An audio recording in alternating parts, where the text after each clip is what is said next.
Igor Moraes, uma pergunta para o nosso convidado aí, o Rui Costa Pimenta.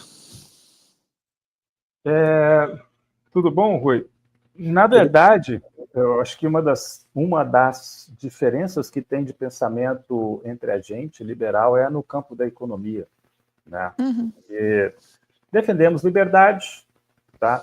A gente defende a honestidade.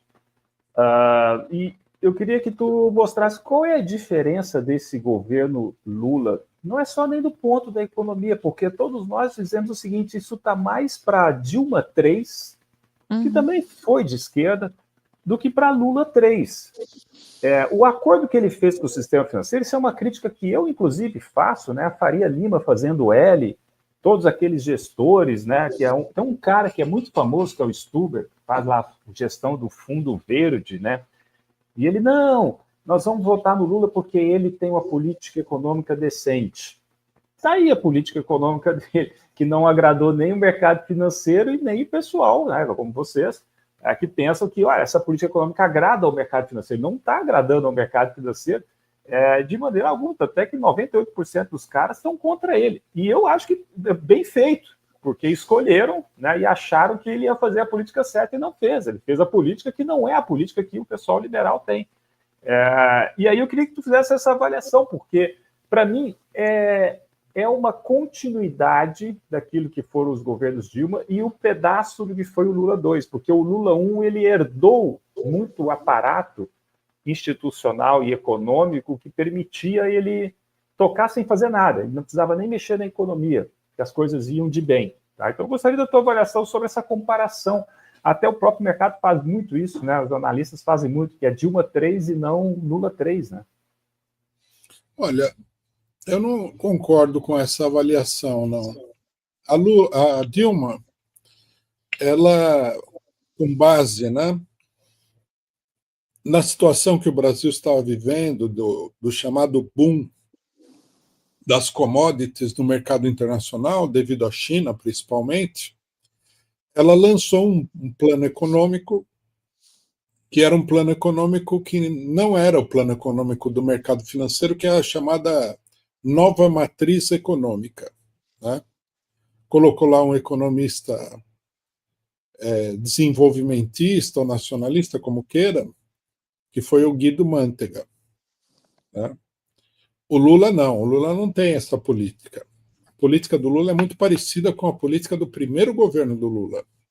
O primeiro governo, como o Lula estava chegando no governo e tudo mais, e ele precisava, né, do aval do mercado financeiro, foi um governo muito submisso ao mercado financeiro. Ele colocou na economia todas as pessoas ligadas ao mercado financeiro, né? Ele colocou, entre elas, por exemplo, estava ali o presidente do Banco de Chicago, do Banco de Boston, né? Ele colocou o ex-presidente do Banco de Boston na economia. Inclusive, o pessoal brincava muito naquela época, né? Eu me lembro que eu fui para o Brasil e um companheiro nosso contou a seguinte piada que circulava lá, que era assim: o primeiro governo FHC foi duro, o segundo foi pior, mas esse terceiro aqui está impossível de... Então, o Lula 3 é mais parecido com o Lula 1, porque é um governo fraco. Eu tenho dito isso para o pessoal do PT, alguns concordam, ninguém fala, tudo bem, é isso mesmo, mas a realidade é essa. Se você quiser enfrentar uma máquina, um sistema, como é o mercado financeiro, você precisa ter poder, você precisa ter onde se apoiar. O governo, diante das ofensivas do mercado financeiro, ele recuou. Todas, né? Quando teve alta do dólar, ele recuou. Ele recuou depois na questão dos juros, ele continua aumentando os juros. Ele recuou totalmente. É uma retirada, quase uma debandada do governo, né? Agora, eu concordo com você quando você diz que o mercado financeiro não está feliz com o Lula. Quer dizer, ele perdeu o apoio popular e não ganhou o apoio do mercado financeiro. Quando o mercado financeiro fala que o Lula tem uma boa política econômica, eu acho que é só uma declaração de conveniência. Que é assim, né? vamos colocar o Lula aí, vamos aceitar o Lula, porque a situação impõe, né? A política dele não é boa, mas dá para controlar a situação para que ela não escape de controle, né? Eu acho que é só isso. Eu acho que o mercado financeiro ele quer um ajuste drástico na economia brasileira. Por exemplo, eu acho que eles querem a privatização de tudo que sobrou de empresa estatal.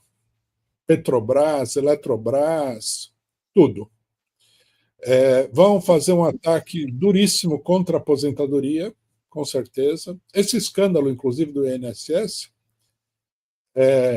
na minha opinião, ele tem dois sentidos. Um é desgastar o governo e outro é abrir caminho para uma maior liquidação da aposentadoria. Vão liquidar a saúde pública ainda mais do que já está liquidada, a educação pública, vão atacar todas essas coisas, porque o capital ele não tem como, né, recuperar a sua lucratividade sem atacar duramente todos os outros setores.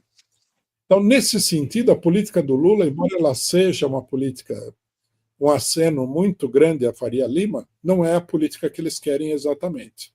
Eles querem uma política parecida com a do Milei na Argentina. Um ajuste neoliberal drástico.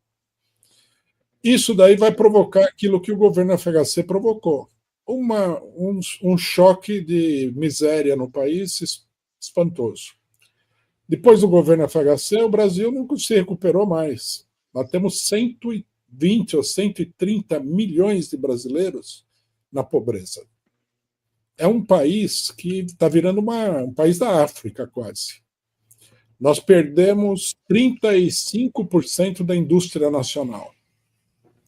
Tudo isso aconteceu, ou, digamos assim, a maior parte disso aconteceu pós-choque do governo FHC. E eles querem um segundo choque da mesma magnitude. Por isso também toda essa operação política, tirar o Bolsonaro. Porque o Bolsonaro, embora ele seja um político de direita, a política dele não é também a política que o mercado financeiro quer. Todo mundo sabe que o Paulo Guedes foi enfiado goela abaixo do Bolsonaro. Não era a escolha dele, foi uma escolha do mercado financeiro.